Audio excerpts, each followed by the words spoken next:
Assalamualaikum warahmatullahi wabarakatuh. Alhamdulillah, mudah-mudahan kalian semua dalam keadaan sehat walafiat, tidak terpapar virus yang sekarang insya Allah sudah melandai, dan mudah-mudahan kita dapat bertatap muka nanti berkuliah.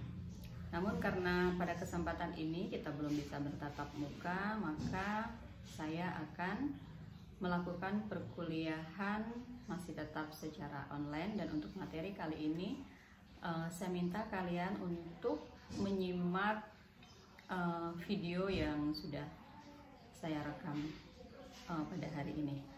Sebelumnya, untuk yang belum pernah mengambil mata kuliah saya, perkenalkan, nama saya Dr. Yopi Kusmiati MSI, pengampu mata kuliah Psikologi, Komunikasi, dan Tabligh untuk semester ini di program studi Komunikasi dan Penyiaran Islam, Fakultas Dakwah dan Ilmu Komunikasi UIN Syarif Hidayatullah Jakarta.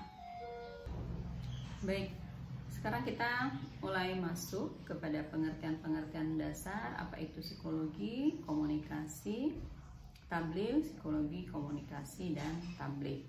Kita lihat terlebih dahulu pengertian dari psikologi itu sendiri. Jadi kalau secara pengertian, saya merujuk dari pengertian yang diungkapkan oleh Bapak Jalaluddin Rahmat, Allahumarhamhu, dosen saya yang sangat luar biasa. Itu beliau memberikan definisi psikologi itu ilmu yang mempelajari tentang gejala jiwa manusia yang normal, dewasa, dan beradab. Jadi di sini Pak Jalal lebih menekankan tentang kejiwaan manusia yang normal, dewasa, dan beradab.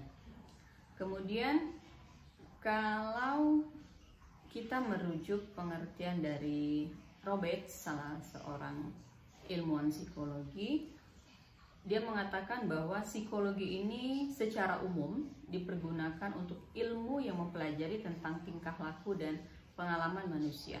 Jadi di sini penekanannya lebih kepada bagaimana sih perilaku manusia itu ataupun tingkah laku manusia itu, dan juga pengalaman-pengalaman manusia yang tentunya sudah mereka rasakan. Jadi kita bisa mengetahui juga seperti apa pengalaman-pengalaman manusia.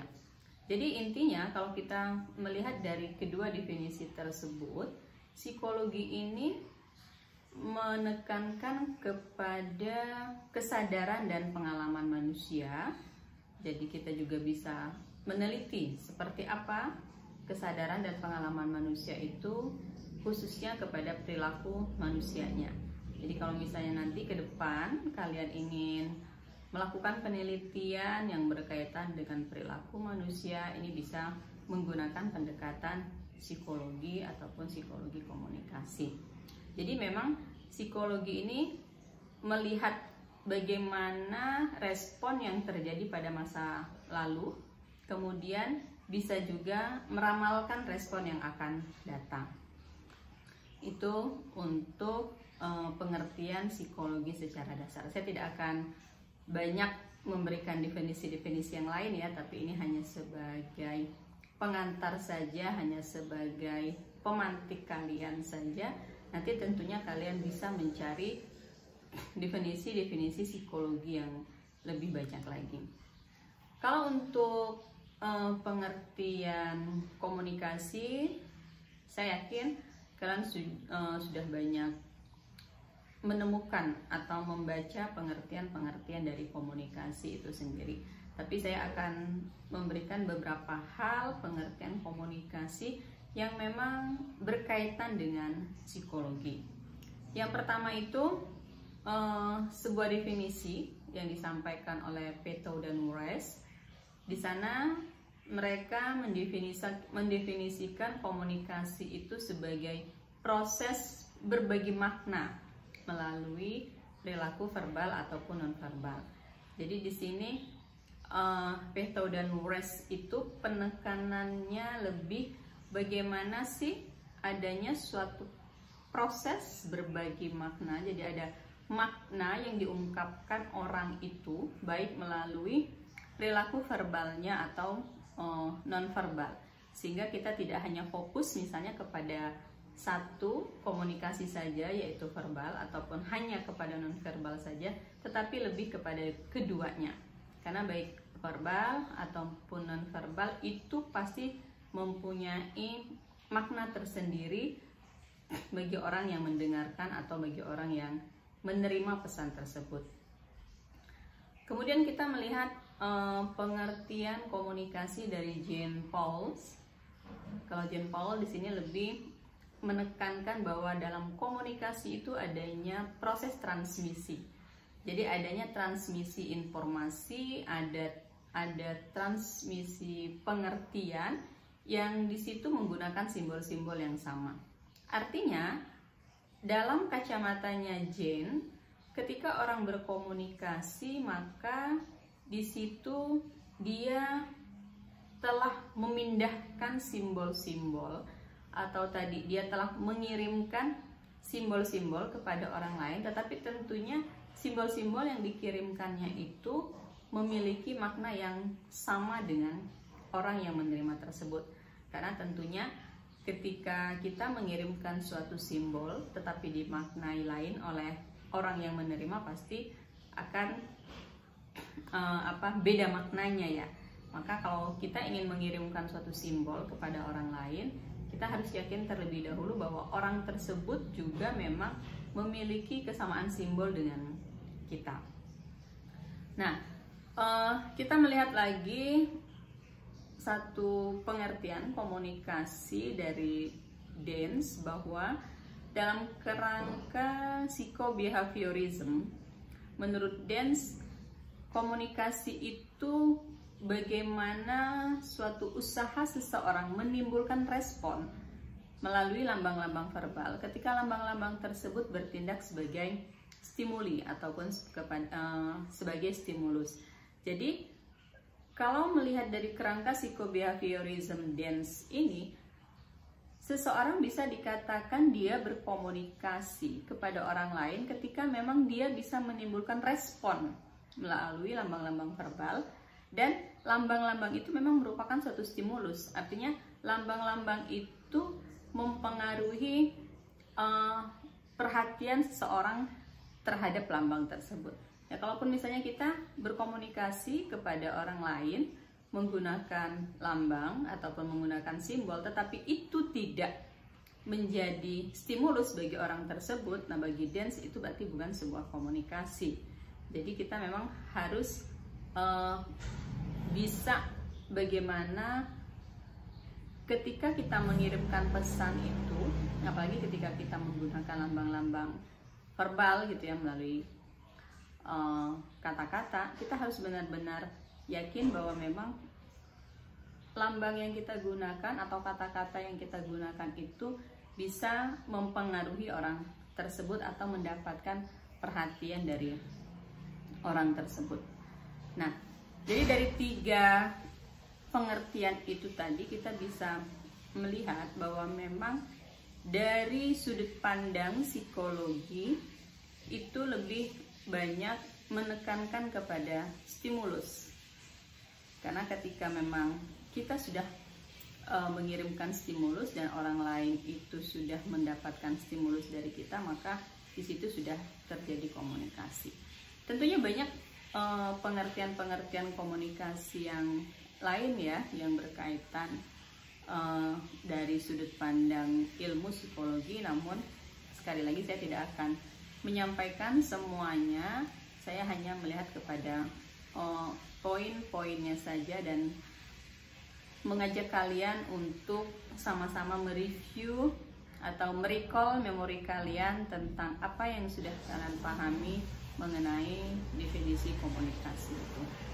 Nah, yang perlu kalian ketahui bahwa di dalam komunikasi ini melibatkan ekspektasi, adanya persepsi, ada pilihan, ada tindakan, dan penafsiran. Ya tentunya ketika orang sedang berkomunikasi maka ada ekspektasinya.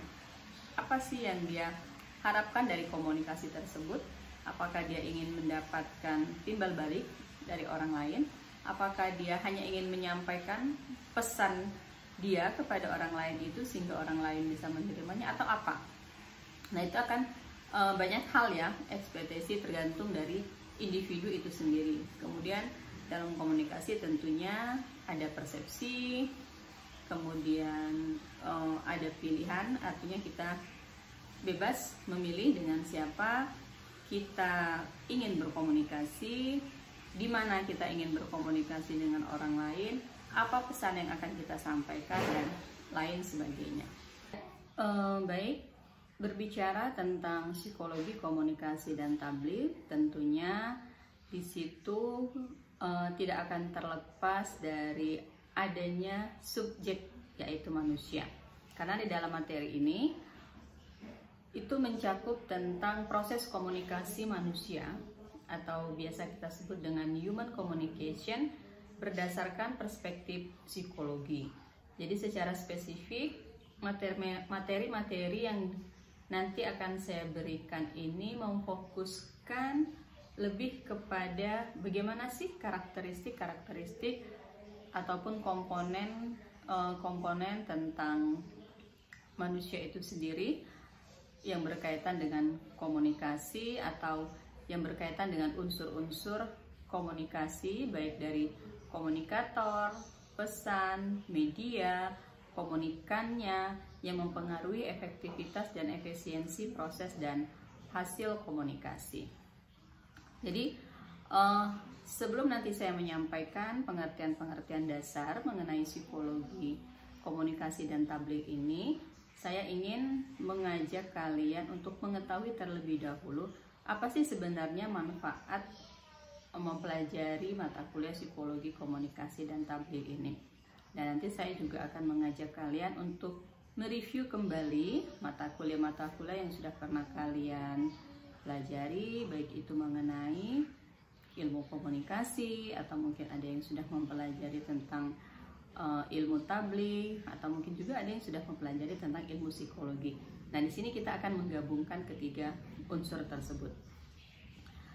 Sebagaimana yang kalian ketahui, ketika tadi yang saya katakan kita mempelajari psikologi komunikasi dan tabligh, maka itu kan tidak terlepas dengan yang namanya bentuk-bentuk komunikasi antar manusia. Ada beberapa hal yang mungkin kalian sudah ketahui mengenai bentuk-bentuk komunikasi antar manusia. Itu diantaranya ada komunikasi antar pribadi, kemudian ada komunikasi kelompok, ada juga komunikasi massa, ada broadcasting, mungkin kalian ada yang peminatannya broadcasting ya, ada yang public relation, ataupun ada marketing communication. Nah, bentuk-bentuk komunikasi antar manusia ini merupakan bidang komunikasi yang menjadi objek kajian psikologi komunikasi. Saya lanjutkan mengenai perspektif psikologi tentang komunikasi ya. Yang perlu kalian ketahui bahwa di sini psikologi itu menempatkan faktor-faktor komunikator dan komunikan dalam situasi informasional, baik itu yang mencakup terpaan berbagai stimulus selama berlangsungnya proses komunikasi. Jadi memang kalau di dalam conceptual filters ya tentang locus proses komunikasi, atau yang biasa disebut dengan the locus of communication, itu berarti berbagai peristiwa mental yang banyak menerpa kita, baik itu sensasi, persepsi, motivasi, kognisi, afeksi, dan memori. Nah, inilah juga nanti yang merupakan satu proses komunikasi yang juga tentunya pasti dialami oleh para mubaligh, para dai yang biasa berkomunikasi. Nah, dari situ tadi, maka di dalam mata kuliah ini, di dalam silabus ya ataupun RPS yang sudah saya bagikan kepada kalian, ada beberapa kompetensi yang perlu dimiliki oleh mahasiswa nantinya, yaitu bahwa melalui mata kuliah ini mahasiswa diharapkan dapat menjelaskan secara benar tentang apa sih konsep-konsep, prinsip, variabel, serta faktor-faktor psikologis yang dapat mempengaruhi bentuk dan penyampaian, penafsiran, dan proses dalam menyelenggarakan komunikasi pada umumnya dan komunikasi tabligh pada khususnya, karena memang ini kita menekankannya kepada komunikasi dan tabligh. Nah, kalau di dalam silabus yang kemarin saya sudah bagikan itu ya, ada beberapa materi yang nantinya akan kalian pelajari. Di situ kan ada juga bagaimana nantinya kalian bisa menjelaskan seperti apa sih hubungan penyesuaian diri dengan lingkungan komunikasi. Karena kalian sebagai seorang dai, seorang mubaligh, tentu harus bisa menyesuaikan diri kalian dengan lingkungan komunikasi. Kemudian kalian juga nanti bisa bagaimana caranya mengelola emosi ketika kalian melakukan komunikasi ataupun tabligh.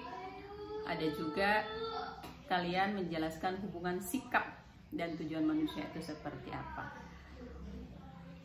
Jadi banyak hal yang nantinya bisa kalian pelajari terkait dengan karakteristik dari komunikan yang akan menjadi lawan bicara kalian ataupun yang akan menjadi mablug ataupun mad'u kalian. Selanjutnya kita akan melihat kepada ruang lingkup psikologi komunikasi itu sendiri.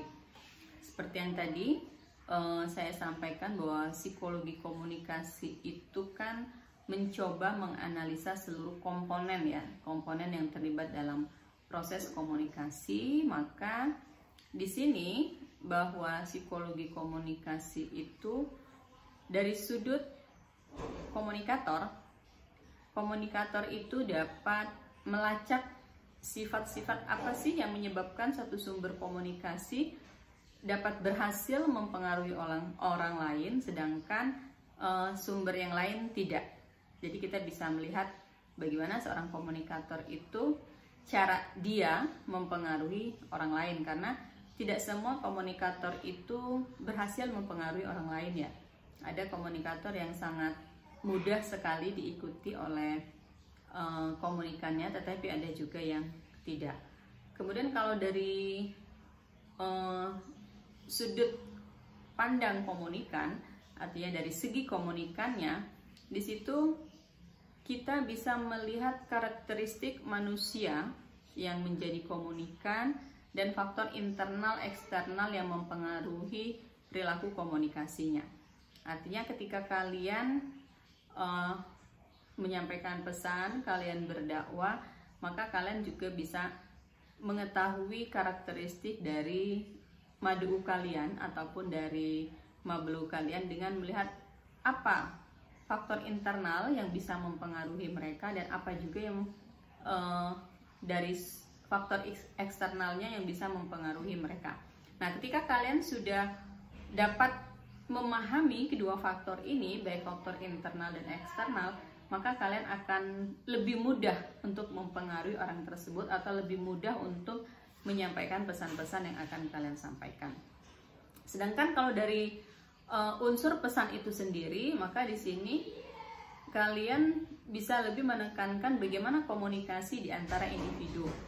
Kemudian bisa juga meneliti lambang-lambang yang disampaikan ataupun meneliti proses mengungkapkan pikiran seseorang itu seperti apa. Nah, di sini kalau kalian lebih memposisikan diri kalian sebagai seorang dai atau seorang mubaligh, maka kalian harus bisa menanamkan dalam diri kalian bahwa kalian itu akan berusaha menguraikan, mengendalikan, atau memprediksi ataupun mempersepsi ya peristiwa mental dan behavioral ataupun perilaku dalam komunikasi. Peristiwa mental di sini yang biasa disebut dengan internal mediation of stimuli. Jadi ada stimulus internal yang merupakan akibat dari berlangsungnya komunikasi. Sedangkan kalau yang untuk peristiwa behavioral itu adalah apa yang nampak ketika orang berkomunikasi. Artinya, kalau kalian menggunakan psikologi komunikasi ketika kalian ingin berdakwah, jadi memang kalian harus benar-benar bisa melihat seseorang itu baik yang secara tampak, perilakunya secara tampak ataupun yang tidak tampak, yang disebut tadi dengan stimulus internalnya ya. Stimulus internalnya seperti apa. Jadi kalau dalam bahasa dakwah itu mungkin disebut dengan bahasa kolbu gitu ya, bahasa hati, bagaimana kita bisa mempengaruhi atau menggelitik hati seseorang, membangkitkan hati seseorang sehingga dia benar-benar bisa menerima dari hatinya. Seperti itu. Kemudian di sini juga saya akan menyampaikan tentang 4 ciri pendekatan psikologi ya. Yang tadi sebenarnya kalau kalian mengamati ataupun memperhatikan dan memahami dari beberapa pengertian psikologi komunikasi itu, kalian mungkin sudah bisa menyimpulkan bahwa ada 4 ciri pendekatan psikologi komunikasi, yaitu yang pertama adanya penerimaan stimuli secara indrawi. Jadi bagaimana kita menerima stimulus itu secara indrawi, secara zohir ya, secara mata kita, indera kita, ataupun panca indera kita, baik melalui penglihatan, pendengaran, dan lain sebagainya. Kemudian yang kedua, ini ada iklan roti lagi nih. Adanya proses yang mengendarai stimuli ataupun respon tersebut. Jadi ketika kita memberikan suatu pesan kepada orang lain, itu tentunya ada proses yang mengendarai stimulus tersebut dari kita sebagai komunikator dan orang lain sebagai komunikan. Kemudian yang ketiga itu ada yang namanya prediksi respon. Jadi prediction of response. Seringkali ketika kita menyampaikan suatu pesan kepada orang lain, kita sudah memprediksi terlebih dahulu ya, kira-kira apa ya nanti yang akan orang berikan responnya kepada kita, atau mungkin kita juga bertanya-tanya kira-kira nanti orang tersebut akan memberikan respon kepada saya atau tidak gitu. Sama juga ketika misalnya saya yang sekarang menyampaikan materi kepada kalian, saya juga tentu mempunyai prediksi respon gitu ya. Yang akan dipahami oleh mahasiswa, atau apakah mahasiswa akan mendengarkan video saya atau tidak, atau mahasiswa merespon atau tidak. Itu kalau dari sudut komunikator. Tetapi kalau dari sudut komunikan, prediksi respon ini bisa juga kita dengan kira-kira saya akan jawabnya apa ya. Nanti kalau misalnya Bu Yopi menjelaskan ini, kira-kira saya akan bertanya apa ya. Nah, itu juga bisa termasuk kepada prediksi respon. Dan yang keempat, ada yang namanya peneguhan respon. Bagaimana kita sudah benar-benar meyakinkan diri kita respon apa yang akan kita berikan kepada orang lain. Oke. Karena ini mata kuliah psikologi komunikasi dan tabligh ya, kan sebenarnya apa sih esensi dari komunikasi itu sendiri? Jadi kalau kita melihat tadi dari beberapa definisi ataupun pengertian komunikasi, esensi komunikasi itu terletak kepada proses. Jadi ada proses ataupun suatu aktivitas yang adanya yang melakukan hubungan ya, ataupun adanya hubungan antara pengirim dan penerima pesan di sana yang dikatakan dapat melampaui ruang dan waktu. Jadi memang komunikasi manusia itu bisa juga kita pahami sebagai suatu interaksi antar pribadi, baik melalui pertukaran simbol-simbol ataupun simbol-simbol linguistik, misalnya simbol verbal dan non-verbal.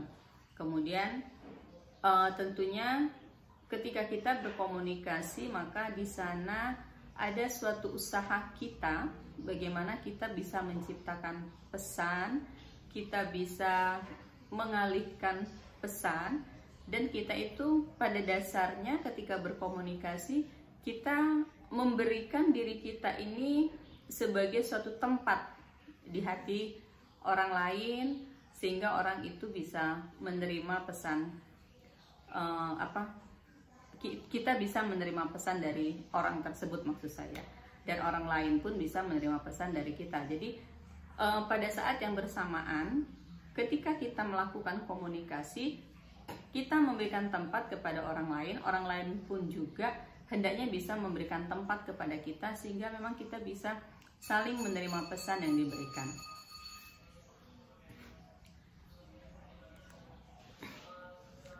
Nah, kira-kira kalau misalnya kita berkomunikasi kepada orang lain, tetapi orang tersebut tidak memberikan respon kepada kita, apakah itu bisa dikatakan komunikasi?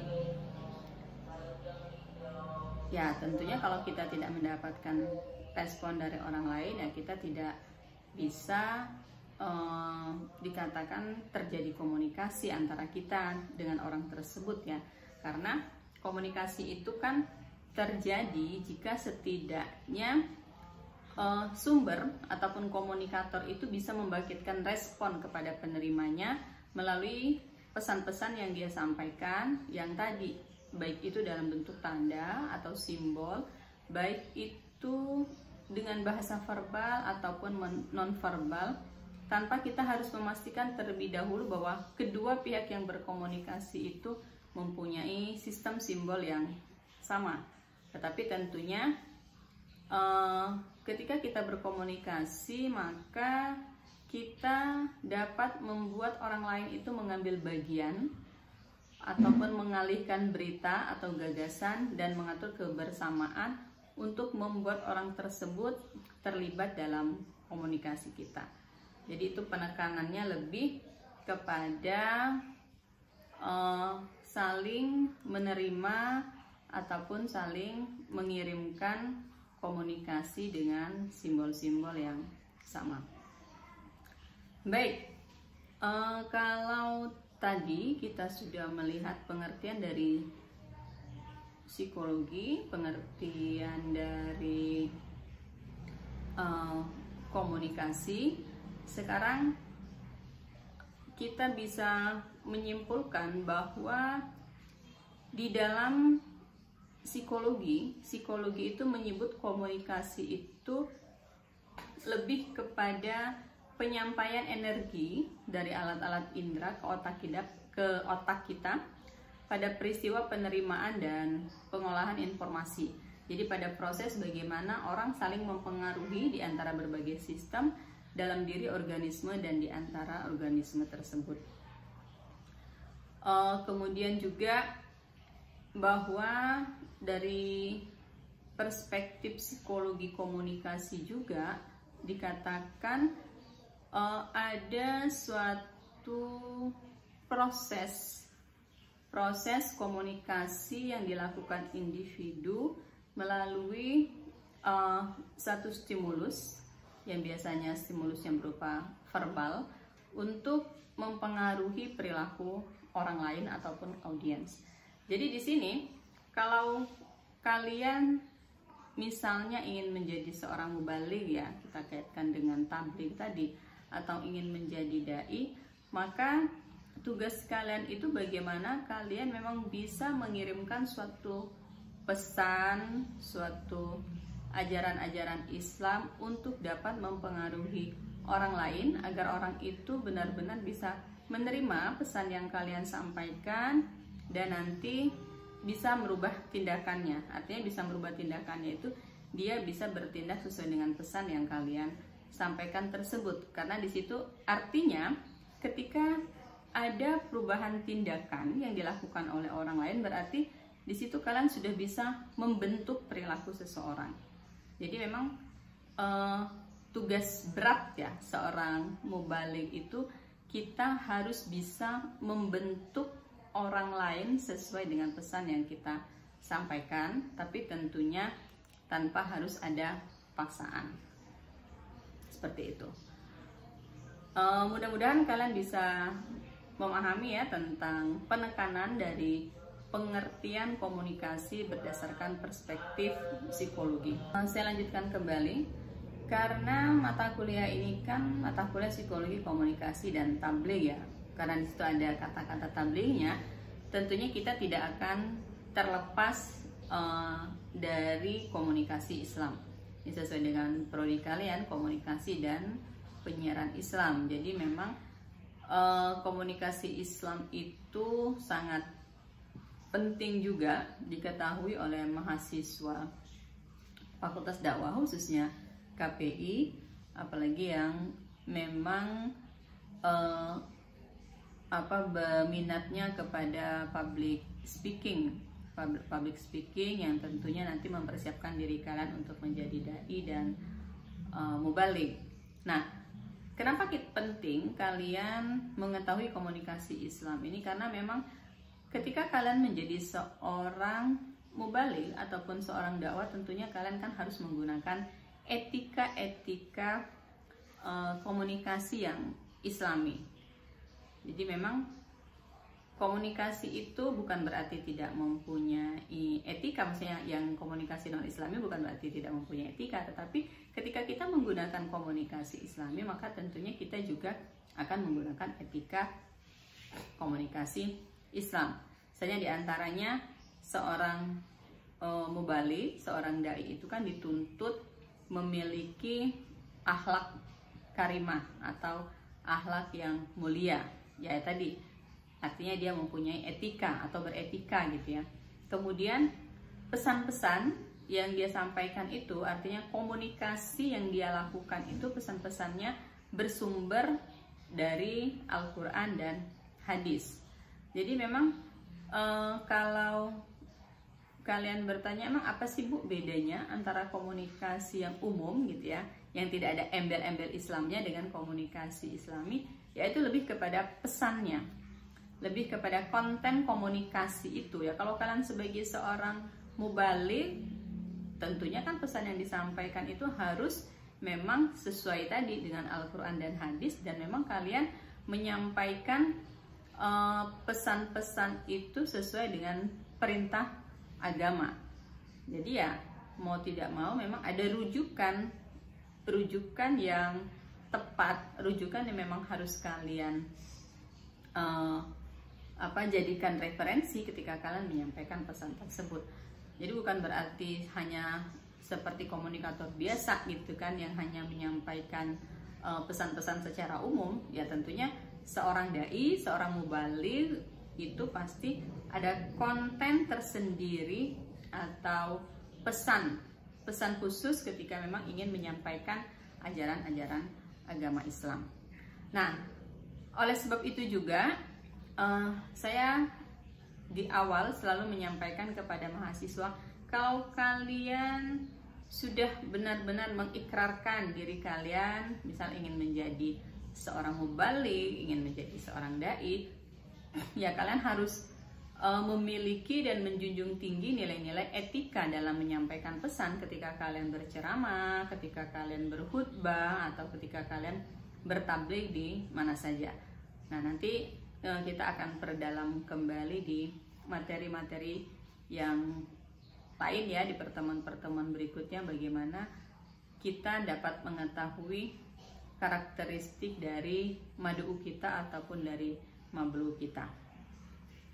Dan yang perlu kalian ingat juga bahwa memang saat kalian bertabligh ataupun berceramah tadi, tentu kalian tidak boleh menggunakan simbol-simbol ataupun kata-kata yang kasar.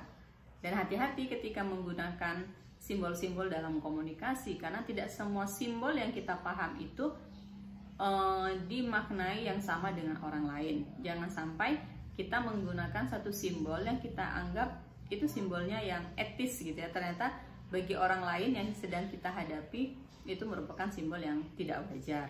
Nah, ini kita harus menggunakan simbol dengan hati-hati. Kemudian jangan pernah menyinggung perasaan khalayak.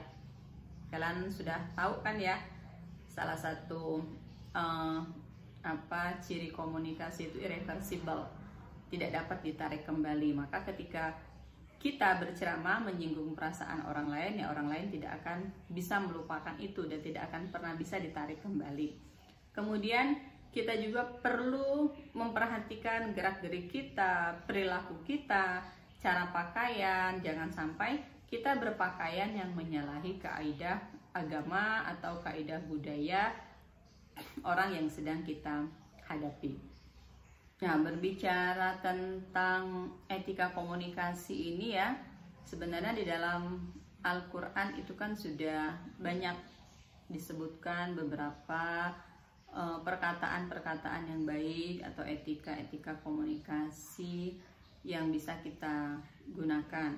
Dan ada sudah banyak juga seruan-seruan atau perintah-perintah untuk menyampaikan sesuatu hal yang baik. Misalnya dari ayat dakwah sendiri kan, yang mungkin sudah kalian hafal lah di luar kepala, itu An-Nahl 125, bahwa kalian itu harus menyeru manusia itu dengan cara yang baik, bil hikmah wal mau'izah hasanah.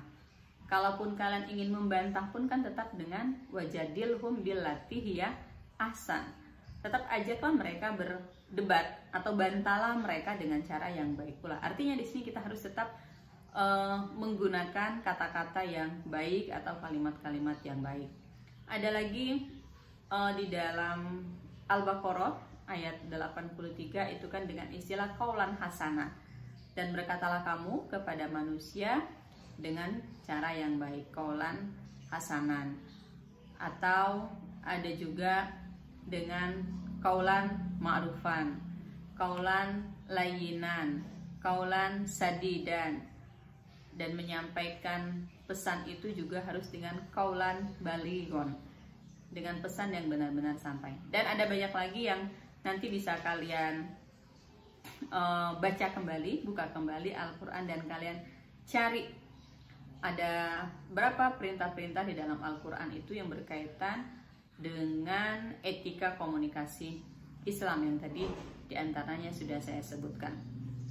Namun di sini saya akan menyimpulkan beberapa ciri khas, bisa dikatakan ciri khas ya, ciri khas komunikasi Islami itu bagaimana menyampaikan informasi kepada pendengar yang khususnya tentang perintah dan larangan Allah Subhanahu wa Ta'ala, agar orang yang menerimanya itu bisa berperilaku sesuai dengan perintah dan larangannya. Kemudian dalam komunikasi Islami, bahwa semua proses komunikasi Islami itu harus terikat pada norma-norma agama Islam. Dan ketika kita melihat perbedaannya, perbedaan komunikasi Islami dengan komunikasi secara umum itu bisa tadi, selain dilihat tadi pada kontennya, pada pesan yang kita sampaikan, bisa juga kita melihat kepada latar belakang filosofinya. Ya tentunya kan ketika kita menyampaikan pesan Islami tadi, pesan agama kita, pasti kita filosofinya itu kan berdasarkan kepada Al-Quran dan hadis Rasulullah, beserta dengan aspek etikanya yang tadi beberapanya sudah saya sebutkan. Saya pikir itu ya untuk pengantar dalam mata kuliah psikologi, komunikasi, dan tabligh ini. Jadi yang tadi sudah beberapa pengertian mengenai pengertian psikologi, kemudian pengertian komunikasi, pengertian psikologi komunikasi, kemudian pengertian komunikasi Islami yang tentunya nanti akan sangat berkaitan dengan tabligh. Nah, kedepannya nanti kita akan lebih mengembangkan lagi dengan diskusi sesuai dengan materi-materi yang sudah saya sampaikan pada minggu yang lalu. Mudah-mudahan kalian dapat memahaminya. Kalaupun ada pertanyaan, silakan kalian tuliskan di kolom komentar dan nanti akan saya tanggapi atau saya jawab kembali jika memang ada pertanyaan-pertanyaan yang mungkin belum kalian pahami atau memerlukan penjelasan lebih lanjut. Itu saja. Terima kasih atas perhatian bagi kalian yang sudah menontonnya sampai selesai. Mudah-mudahan bermanfaat bagi kalian. Wa'alaikum. Wassalamualaikum warahmatullahi wabarakatuh.